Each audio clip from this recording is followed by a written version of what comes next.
Hello viewers, এএমআইটি take বিডির পক্ষ থেকে আপনাদেরকে জানাই আসসালামু আলাইকুম। আপনাদের সামনে আমি আবারও নতুন একটি ভিডিও নিয়ে চলে আসলাম। আজকের প্রিন্টারের model HP DesignJet T120 T520। আর আজকের বিষয় হলো এই প্রিন্টারটি মানে এই ডিজাইন জেটের আপনি কিভাবে ক্যারেজ সার্ভো ডায়াগনস্টিক করতে পারবেন সেটা আজকে দেখাবো। তো ভিউয়ার্স, আমার ভিডিওটি যদি আপনি নতুন দেখে থাকেন আমার চ্যানেলটি সাবস্ক্রাইব করে রাখুন এবং পাশে থাকা বেল আইকনটি বাজিয়ে রাখুন যাতে পরবর্তী নতুন নতুন ভিডিওগুলো পৌঁছে যায় সবার আগে আপনার কাছে।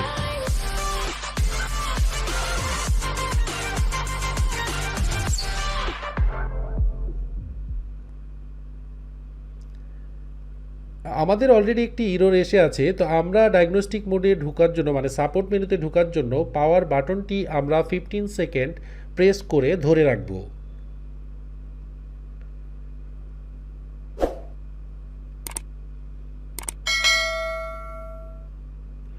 দেখেন আমাদের সাপোর্ট মেনুতে ঢুকে গেছে। আমরা এবার সাপোর্ট মেনুতে ক্লিক করব।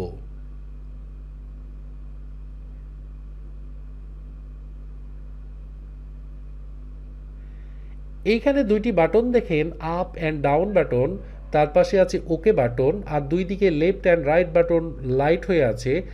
এবার দেখেন আমরা যদি ডাউন অ্যারো চাপ প্রেস করি তাহলে ডায়াগনস্টিক এবার আমরা ওকে দিব। এইখানে দেখেন 2.1 diagnostic carriage servo.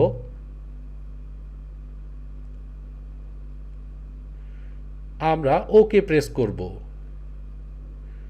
Press okay to start and press AX to exit. আমরা যদি না করতে চাই এক্সিট করলে ক্রস চিহ্নতে প্রেস করব, আর করতে চাইলে আমরা ওকে বাটনে প্রেস করব। Press okay and look at the carriage warning, keep your hand out of the printer.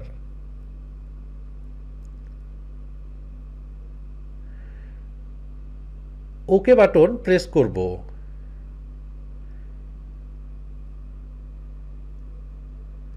এখানে দেখেন ডিড দ্য ক্যারেজ মুভ, আপনার ক্যারেজটি কি মুভ হচ্ছে, সেই ক্ষেত্রে আপনি রাইট বাটন প্রেস করবেন।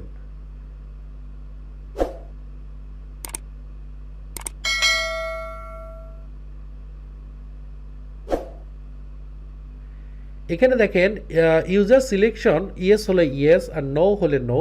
তো আমরা যেহেতু ক্যারেজ নড়তেছে তার মানে আমরা ওকে বাটন প্রেস করব। এভাবে আমরা এইচপি ডিজাইন জেট 120 520 প্লটারের আমরা ডায়াগনস্টিক ক্যারেজ সার্ভো করতে পারবো। তো ভিউয়ার্স, আমার ভিডিওটি যদি আপনাদের ভালো লেগে থাকে অবশ্যই লাইক শেয়ার কমেন্টস করে আমাদের সাথেই থাকবেন। আজ এই পর্যন্ত, দেখা হবে অন্য কোনো ভিডিও নিয়ে, অন্য কোনো প্রিন্টারের মডেল নিয়ে, অন্য কোনো বিষয় নিয়ে।